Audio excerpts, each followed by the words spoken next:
Hey guys, today we are making a simple chili recipe using my Instant Pot. So here I'm just going to make one deviation for this recipe, but let me go over the ingredients. I have my 1 pack here of mild chili. You can use hot if you prefer. Then I have my garlic. And then I have 2 cans of the tomato paste, and this is 6 ounces, so 12 ounces total. Then I have my pinto beans, just canned pinto beans, and the black beans, and I will drain these before I add in. And of course, the main ingredient here would be my ground beef. I have 1 pound of ground beef. So I have this pepper and onion blend, frozen vegetables in my freezer. I have not used these, so this is the perfect recipe to make it. So I'm going to add probably about 3/4 cup to a cup of this. And I also have chopped up my medium onion over here. Put this up already so we'd be ready just to add it in. Then I have my Instant Pot here. I'm going to turn my Instant Pot to saute. And I'm going to add just a little bit of olive oil. Can you see this, guys? Let me get it down some. So I've added about a teaspoon of olive oil, and I've turned my Instant Pot on saute. So I'm going to go ahead and just add my onions.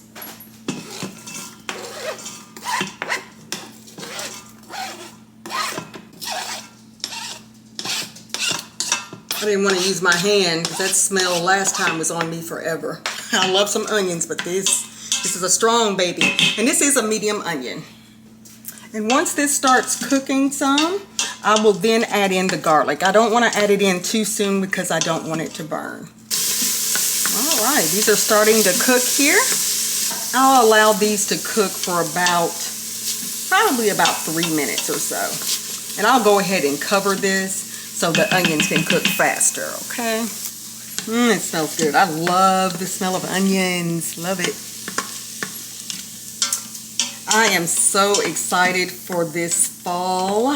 I love fall, my favorite time of the year. And we're having chili. Chili is perfect for these football nights. This is the perfect season. All right. So I'm going to turn this back on. And then I'm going to add in a little bit of garlic. And I do not measure, guys. I just kind of eyeball it, so add as much as you would like. We love garlic, but I would say this is probably a teaspoon, probably a little more. Okay, so this will heat up, and then we'll just allow this to cook some before I add in my ground beef. All right, it's starting to cook down. It's been about a little over a minute. So now I am going to add in some ground beef. And this was frozen as of this morning, but it should be completely thawed, yeah. And if not, you know what? This baby will cook it, won't it?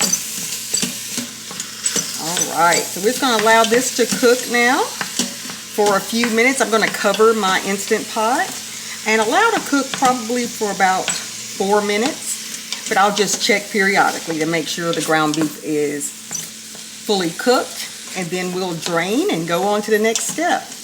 I love peppers, and I found those in my freezer, and I totally forgot I got those about a month ago when I went shopping, grocery shopping, and boy oh boy, perfect timing.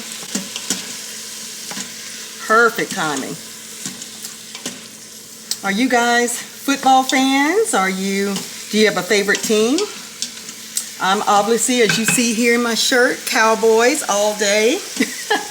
I'm a Tennessean here. My husband and I have a house divided. He's definitely for the Tennessee Titans, and I pull for them as well, but I am a cowgirl through and through. Okay, so we're just going to cover this and allow it to cook about 3 minutes. All right, guys, as you can see, this meat is about cooked. It looks like it's thoroughly cooked to me. So it's been on about a little over 3 minutes, I would say. Yeah, it's good and cooked. All right, so I am going to get my oven mitts and drain this grease. It's not a lot at all, and I really don't have to, but I'm still going to drain this just to get rid of that grease, okay? Y'all see, I'm getting everything out of this strain. I always do this and lose my onions. We don't like to lose onions here. We love them. Let's get all this right on down in here. And now, let's move on to the next step. I have drained my beans, both my black beans and my pinto beans. So we're just going to add these in.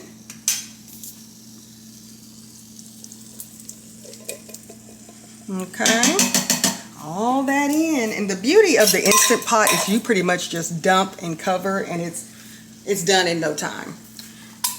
So I'm not going to even stir this. It's tried and true that if you stir this before you place this on pressure cook, it will not turn out right. I've seen it stick to the bottom. I don't know if that's just me, but I have tried it and that happened to me. So we're just going to add these ingredients. We're going to add in the tomato paste.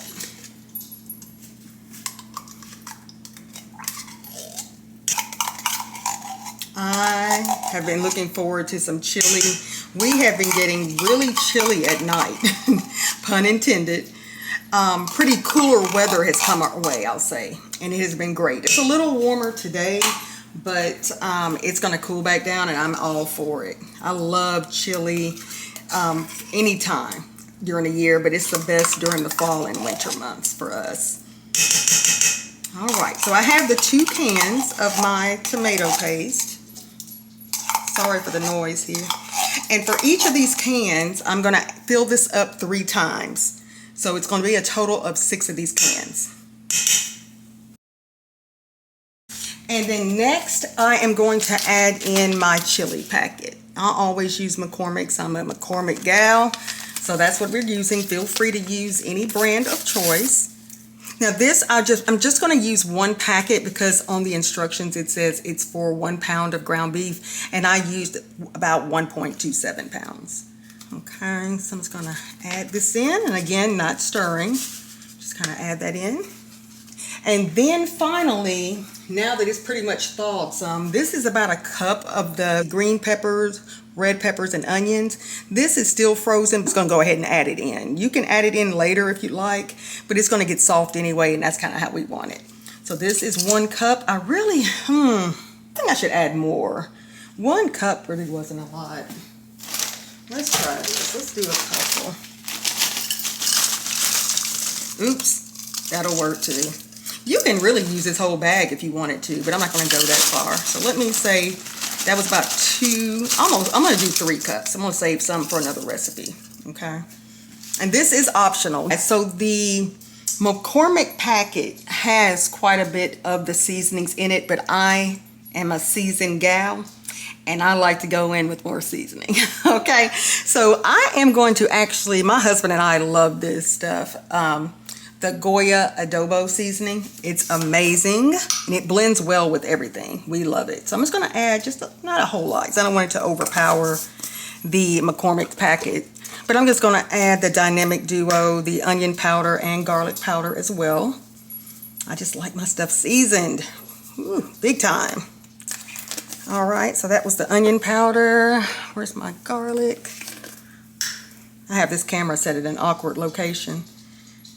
All right, so it's going to do that. Again, I'm not going to stir.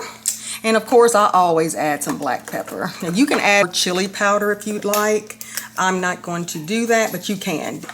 All right, and then that's it. I'm not going to add anything else, but feel free to add what you would like. All right, guys, we have everything we need here. So now we're going to cover, and I am going to pressure cook on high for about 30 minutes. Y'all, this smells so good. Oh my goodness. It smells amazing. Usually I can't really smell this once it's just kind of sealed, but I could smell it all throughout the house this time. I don't know what it is. Maybe those peppers, but this is what we're looking like, guys. Doesn't this look amazing? It smells so good. So now, as you can see, I'm stirring this. There's nothing stuck. I can feel that to the pot. So we are ready to eat. You see the vegetables in here. You know what? Really, I could add the rest of those veggies because